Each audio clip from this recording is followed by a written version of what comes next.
speaking of Sony, the Microsoft Activision pending deal is having an impact on the competition. Sony shares plunged on Wednesday, ending down nearly 13% after Microsoft announced the $69 billion deal to buy a gaming giant Activision Blizzard. Joining us to discuss further is Jayant Narayan, artificial intelligence lead at the World Economic Forum. Thank you so much for joining us, Jayant. I wanted to get your, and I hope I'm pronouncing your name correctly. I wanted to get your thoughts on this deal, its impact, on what you think can come of it.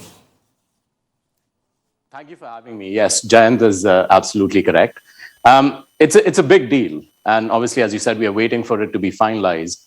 And this has big ramifications and implications. This is not just about a big tech company buying a gaming company. This is very much their foray into the world of Metaverse and multiverse. And what they're buying into is the user base as well. Like if you look at the current user base of Activision Blizzard, that's almost 390 million subscribed users. If you tally it up with Facebook, another company which is really focusing on the meta, they have a user base of almost 2.9 billion people. So the core component here is to expand this universe of engagement with your users and to offer them a multitude of services. And this varies across companies. Like in the case of Microsoft, obviously, they're also relying very heavily on what they have in terms of their infrastructure. If you look at the cloud computing resources that they provide. In the case of Facebook or Meta, if you look at what they are trying to do, they have a huge user base. They also own WhatsApp. They've been trying to roll out WhatsApp Pay in a number of countries. So what we are seeing is not just a gaming discussion. It's a universe discussion with a wide array of offerings.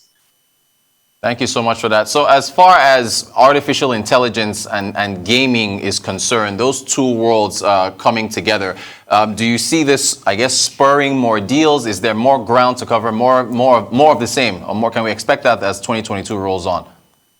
100%. And if you look at companies like NVIDIA, which were known for providing GPUs for the longest time for the gaming world, those GPUs are now being used for heavy computational machine learning models.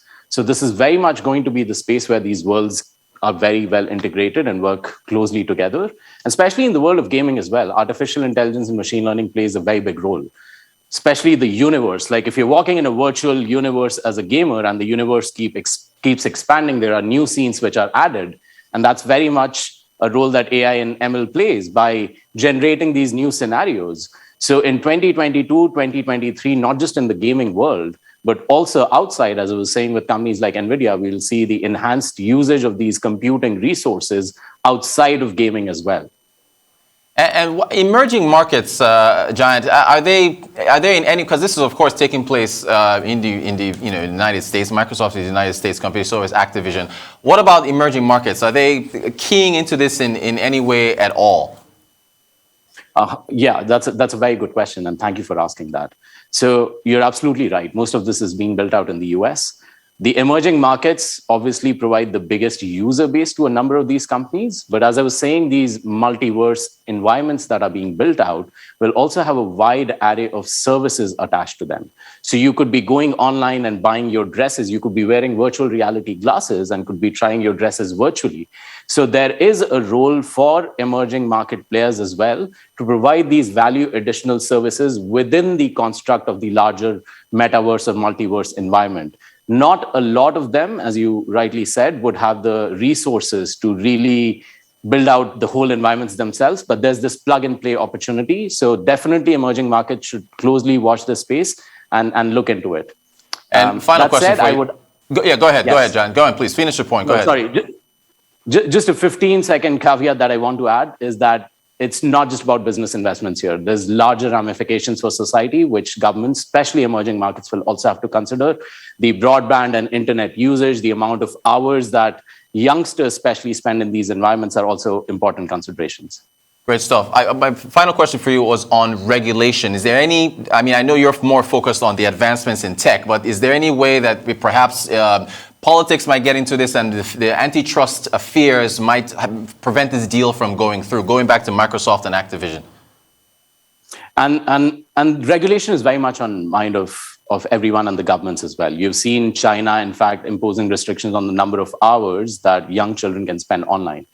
The World Economic Forum has always tried to play this neutral entity, which brings together the right stakeholders to discuss this topic. And it's very timely that we are just launching an initiative on the metaverse, which hopes to bring together these big actors to look at all the systemic implications, not just the economic implications, but also societal implications, like digital identity, like safety, like regulation, like governance. What happens if you're a user in this virtual world? So all these discussions have started happening. And I would say, as a building on the European Union's AI Act, we will see further regulation coming into this area as well, but that will obviously follow the technology. Fantastic. Jayant Narayan, artificial intelligence lead with the World Economic Forum. Really thank you for your time to talk about this Thank you so big much. deal. All right.